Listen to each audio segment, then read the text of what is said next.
Hello friends. तर आज आपण बोलूया की बाबा माणसाकडे खरंच खूप पैसा असेल तर तो माणूस खरंच रिच लाईफ जगू शकतो का? किंवा तो खरंच ग्रेट लाईफ जगू शकतो का? तो खरंच एकदम फ्री लाईफ जगू शकतो का? याच्यावरती आपण थोडंसं डिस्कशन करूया. जर एखाद्याकडे भरपूर पैसा जरी असला समजा, पण तो लाईफ जी आपली खरंच इम्प्रूव्ह होते लाईफ ज्याच्यामुळे की बाबा आपण एखादा स्पोर्ट खेळतोय. स्पोर्ट खेळताना बघा ना कितीतरी आपलं म्हणजे माइंड फोकस असतं, आपली बॉडी एकदम ॲक्टिव्ह असते. आपण म्हणजे खूप साऱ्या गोष्टी आपल्या माइंडमध्ये आपण विसरून जातो. खेळ खेळत असताना आपण पूर्णपणे त्या परिस्थितीमध्ये एकदम तल्लीन होऊन जातो है ना स्पोर्ट्समध्ये. पण एखाद्याकडे भरपूर पैसा आहे आणि तो एखादा स्पोर्ट्स जर नसेल खेळत तर त्याची लाईफ किती मग बोरिंग आहे. किंवा आणखी जरी दुसरी गोष्ट बघितली तर एखादा त्यानं इन्स्ट्रुमेंट शिकला आहे का? म्हणजे एखादं त्यानं वाद्य वाजवायला शिकला आहे का? गिटार असेल, तबला असेल, पियानो असेल, हार्मोनियम असेल, ही गोष्ट त्याला जमते का? किंवा त्यानं ती शिकली आहे का? आणि जर ती नसेल शिकली तर तो पण मग नुसतं पैशाच्याच मागे लागलेला आहे, राईट? म्हणजे मग त्याचा पैशाचा पण काय उपयोग आहे?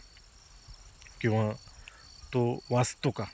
त्याच्याकडे भरपूर पैसा आहे पण तो जर वाचनच करत नसेल, तो नवीन गोष्टी समजून घेत नसेल, नवीन गोष्टी स्टडी जो म्हणतो आपण जनरल एक, किंवा फिलॉसॉफिकल असेल, इंटरनॅशनल असेल, इंटरनॅशनल रिलेशन्स असतील, जिओग्राफी असेल, हिस्ट्री असेल, याच्याबद्दल तो एकदम अनभिज्ञ आहे, एकदम अनअवेअर आहे, तर तरी पण तो म्हणजे त्याच्या पैशाचा तो म्हणजे काय करतोय त्या पैशाचं तो, है ना? फक्त कम्फर्ट खरेदी करता येणं आणि मग आपण म्हणून पैसा असला पाहिजे असं म्हणजे मला नाही वाटत. आणि कम्फर्ट जर आपण नुसते खरेदी करत असू तर आपण ते तर कोणीही करू शकतं यार. म्हणजे ते म्हणजे माणसाला फक्त 2 वेळेसचं खायला मिळणं आणि झोपायला मिळणं म्हणजे माणसाचं जीवन आहे का? आपण पाहू शकतो की बाबा कुत्रे मांजरं पण जगतात. ते पण म्हणजे मस्त जगतात, एकदम माणसापेक्षा तर ग्रेटरच जगतात ते, है ना? तर मग पैसा कमवण्याचा उद्देश काय असलं पाहिजे माणसाचं, किंवा खरंच आपण आपली जिंदगी कशी जगली पाहिजे, रिचनेस ऑफ जिंदगीची आपण कशी वाढवता येईल आपल्याला, याचा आपण विचार केला पाहिजे असं मला वाटतं. आणि म्हणूनच आचार्य प्रशांत पण तेच सांगतात, किंवा अदर जे बाकी फिलॉसॉफर्स आहेत ते पण तेच सांगतात. तुम्ही जे तुमची कॉन्शियसनेस आहे, तुमचा जो थॉट आहे, तुमचा जो विचार आहे, त्याच्यावरती तुम्ही फोकस केला पाहिजे. ते तुम्हाला काय मागतं, तुमची जी कॉन्शियसनेस आहे तुम्हाला काय मागते आहे, तुमचं म्हणजे त्याला तुम्ही एकदम बेस्ट दिलं पाहिजे. मग ते स्पोर्ट्स असेल, एखादी कला असेल, एखादा छंद असेल, म्हणजे खूप साऱ्या गोष्टी आहेत मित्रांनो, खूप साऱ्या गोष्टी आपण शिकू शकतो, आपण वेळ देऊ शकतो त्याला, त्याच्याबद्दल आपण फ्री राहू शकतो.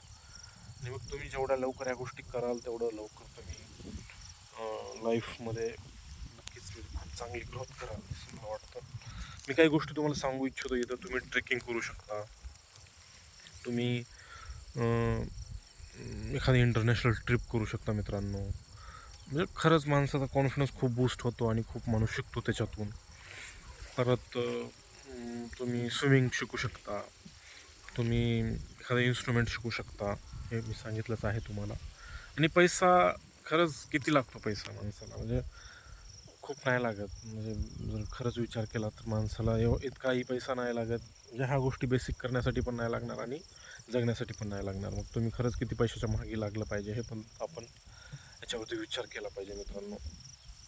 आणि लाईफची रिचनेस खरंच कशात आहे ह्याच्यावरती पण तुम्ही विचार केला पाहिजे, ना की प्लेजर्समध्ये.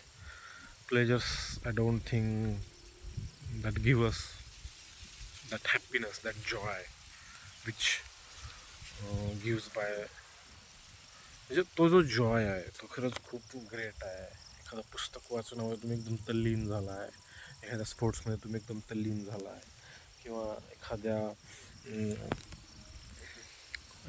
म्हणजे अशा ज्या गोष्टी करण्यामध्ये तुम्ही एकदम रंगून गेला आहे, ती खरंच खूप ग्रेट मला वाटतं म्हणजे जॉय असतो तो खरंच ग्रेट जॉय असतो मित्रांनो.